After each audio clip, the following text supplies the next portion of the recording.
Hey everyone, welcome to Now, I'm Kovic. And I'm Bruce Greene. And are you tired of Grand Theft Auto Online? No. Good, because we got more of it. Fuck games you have to pay for. Rockstar Games just announced a new free update to Grand Theft Auto Online. Wait, didn't we have to pay for Grand Theft Auto? No! It's totally free. Good joke.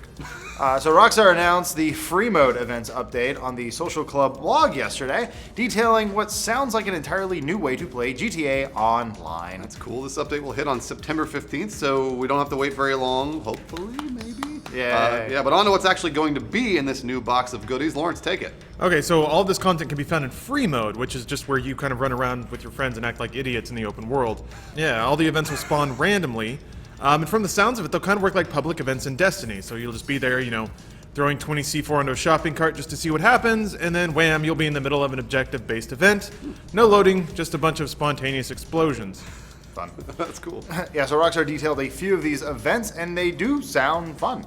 First, there's King of the Castle, which King of the Castle. It's essentially just King of the Hill. The game will designate a castle, and you'll have to claim and defend it from tons of other psychopaths coming after you with an automatic weapon. The Who usual. plays as Luann? What? King of the Hill. Next, Hunt the Beast designates one player as it. They get more speed and strength, morphing into a weird Teen Wolf knockoff in the process. Yeah. As you might guess, that player has to run from everyone else that's desperately trying to gun them down. The blog post also mentions that there will be other smaller events where you compete in jump distances, near miss counts, and wheelie lengths. Okay. Bruce, would you like to measure wheelie lengths? It's gross. There will be a grip of new adversary modes in addition to these localized events like what, Lawrence? So there's Penned In, which requires all players to stay inside a moving bubble. That's fun. If you get too far outside of that, you'll explode. So you're essentially trying to push other people out while you stay in. Cool. And given that most GTA Online players can't drive in a straight fucking line without crashing into each other, it should be kind of interesting. Well, those are just our fans. Man, Lawrence. Everyone, damn it, just hold the trigger. Don't touch the stick. It's easy. Anyway, Moving Target has players controlling an armored APC with his giant mounted gun on the top. You basically have to take it across the world to a target. Everybody else is trying to stop you from getting there. Hunting Pack sounds pretty similar to that, only the delivery team takes control of a rigged vehicle that will explode if it drops below a certain speed. Just like that movie, The Bus That Couldn't Slow Down. The last explicitly detailed event is Cross the Line, in which teams fight on a neutral territory, each trying to get their entire team onto their enemy's side. Sounds fun. Yeah, the trailer also promises many more event types, Wow. showing some sort of mode where planes are flying around picking up dollar signs suspended in dangerous locations. That sounds really cool. Cool, yeah. There's a few other bits as well. The blog post mentions that this update will add the Rockstar Editor to the PlayStation 4 and Xbox One. That's cool. With new features like ambient audio, Snapmatic integration, and new fonts.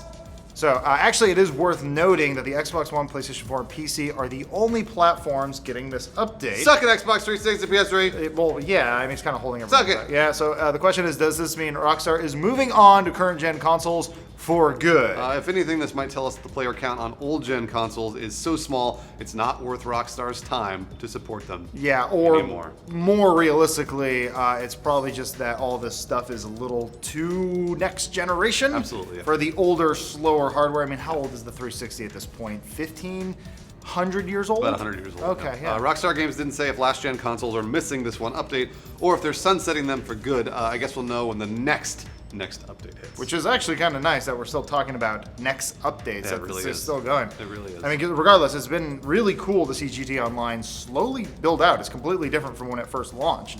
GTA 5 came out almost 2 years ago, and Rockstar Games is still putting out free updates for the game. Granted, we wouldn't mind seeing some single-player DLC, but it's really hard to argue with free. I imagine the free online stuff is what keeps people coming back, and with the shark cards, which are optional, they're still probably making a shitload of money. Yeah, I mean, like when we first started playing GTA Online, it was totally broken, and we complained about it a lot. It's not fixed. I mean, by any means, No. but it works a lot better than it used to. Way so that's faster, good. yeah. We're just wondering how far this is going to go, though. Theoretically, as long as people keep playing and Rockstar keeps earning money, they'll keep building out GTA Online with more and more cool stuff. But what's next? Bruce? You tell me. I think we can go on the moon. What? I think we can maybe shrink down, go do the human body thing. Inner space. Sure. GTA goes to China. GTA falls on hard times. Lawrence, has GTA been diagnosed with cancer? Yes, it's definitely cancer. That's not a place. It's not really a place to go. It's convicted of a solicitation of a minor. These are not That's locations. also like Lawrence. These are not That's locations. GTA gets too drunk at the office party and makes out with World of Warcraft. You're just describing Lawrence. Can you see that happening? World of Warcraft and GTA Online? Oh, Warlords of Los Santos. And make I'm out. make a Warlords of Los Santos little baby. Yeah. I was watching something on Hulu last night. I think it was Seinfeld. And then at the end of the episode, it asks you what ad experience you would prefer. And one was solar power, wind energy, or fossil fuels. And I'm like, who the fuck picks fossil fuels? Like, yeah, it's like, I was wanna find out like, about Kim coal. Davis, fossil fuels. I was gonna say there's an oil baron. Watch you like, well there. Yeah. Let's. I noticed you like burning fossil fuels and killing our planet.